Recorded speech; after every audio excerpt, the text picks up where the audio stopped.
और अगर आपने बाहर ध्यान दिया होगा तो आप लोग ये समझ गए होंगे कि हम जिस चीज़ की बात कर रहे हैं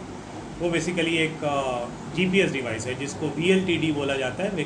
व्हीकल लोकेशन ट्रैकिंग डिवाइस। और हमने एक प्रयोजन पूरी तरह से स्पष्ट कर दिया था कि इस पूजा को जब हम आयोजन यहाँ पे कर रहे थे एक कंपनी के तौर पे,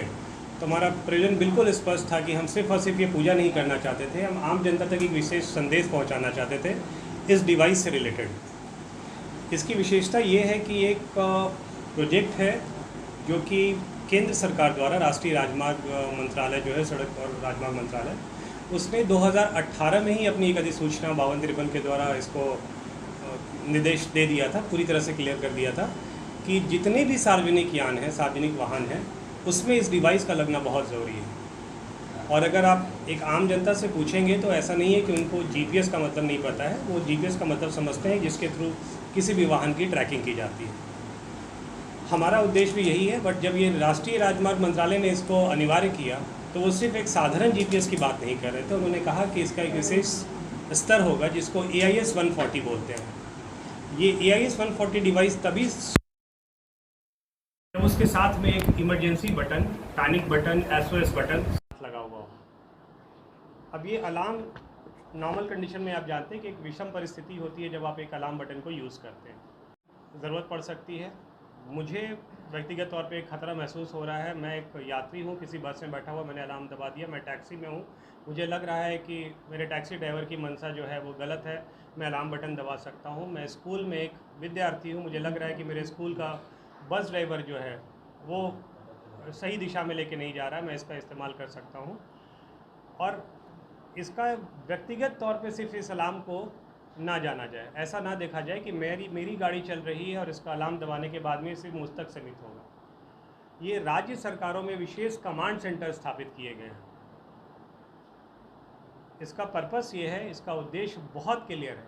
कि जब आप सार्वजनिक वाहन में लगाते हैं और किसी भी मानक को वो तोड़ने की कोशिश करता है, चाहे वो रैश ड्राइविंग हो, ओवर स्पीडिंग हो, यात्री के साथ कोई गलत दुर्व्यवहार हो, कोई भी ऐसी संभावना जो कि सामान्य नहीं है और स्वीकार्य नहीं है आम जनता को, उस परिस्थिति में उस अलार्म बटन का प्रयोग किया जा सके। ये करते ही आज की तारीख में अगर आप जाएंगे तो विश्वरैया भवन में परिवहन विभाग का जो कार्यालय है वहाँ पे इसका कमांड सेंटर बना हुआ है जो पूर्ण रूप से और सुचारू रूप से चल रहा है। तो जैसे ही आप एक इमरजेंसी बटन दबाते हैं इस डिवाइस के साथ में, वो कमांड वहाँ भी चला जाता है। केंद्र सरकार पूरी तरह से इस परियोजना को चाहती है कि पूरे देश में ये लागू हो, बट हम बिहार सरकार के और परिवहन विभाग के विशेष रूप से आभारी हैं जिन्होंने बहुत सुदृढ़ निर्णय लिया है और अपने ज़िला के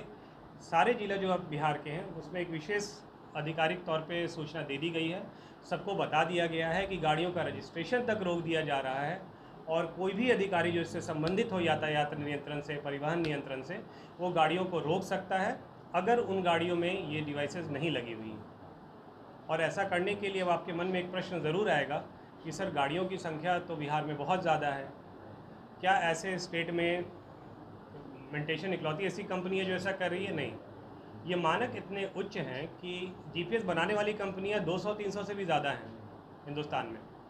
बट अगर आप AIS 140 की भी बात करेंगे तो भी 50 से ज़्यादा कंपनियां हैं। बट आज की तारीख में सिर्फ और सिर्फ 8 या 9 कंपनियों को यहाँ पे मान्यता मिली है।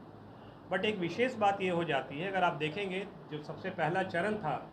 इस चीज़ की शुरुआत का, वहाँ पे राष्ट्रीय स्तर की सिर्फ 3 कंपनियाँ ही दिखा दे पाई, जिसमें से कि हम एक मेंटेशन है। और मेंटेशन की विशेषता ये हो जाती है कि हम एज ए कंपनी आज इस प्रोजेक्ट को देखते हुए यहाँ पे नहीं आए। ये कंपनी 2017 से सुचारू रूप से चल रही है, साल दर साल आप लोगों के आशीर्वाद से, प्यार की बदौलत और विश्वास की बदौलत, जो उपभोक्ताओं का विश्वास है उसकी वजह से लगातार सुदृढ़ होती चली जा रही है। और हमें पूरा विश्वास है कि राष्ट्रीय स्तर का जो ये प्रोजेक्ट है इसको अगर पूरा करना है और अच्छे से चलाना है तो जो मानक सरकार चाहती है, जो मानक स्थापित किए गए हैं इस AIS 140 शब्द के द्वारा, उसको पूरा करने के लिए किसी भी कंपनी को और कोई भी कंपनी जो कि जिनका उद्देश्य, जिनका ध्येय, जिनका विज़न बिल्कुल क्लियर हो, वही इसको चला सकती हैं, वरना नहीं चला